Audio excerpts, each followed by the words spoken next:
আমার জীবনে প্রচুর কষ্ট হয়েছে এই বাগানটা সাজাতে। আমি পলিটিক্সে যে আমার এই সাজানো গোছানো বাগান আমি ক্ষতি করব না দাদা।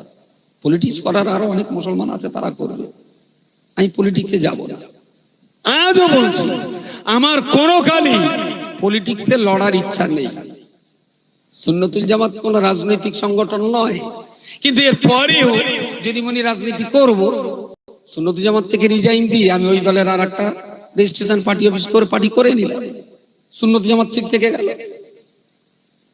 সুতরাং একদম ক্লিয়ার কাট, আমার জিন্দেগিতে পলিটিক্স করার ইচ্ছা আমার নেই। আল্লাহ দুইটা চক্ষু দিছে, দিছে দুইটা কান, একটা মাত্র জিহ্বা দিছে, এক রাইখো জবান। আল্লাহ দুইটা চক্ষু দিছে, দিছে দুইটা কান, একটা মাত্র জিহ্বা দিছে, এক রাইখো জবান। মিথ্যা হইল পাপের গুরু,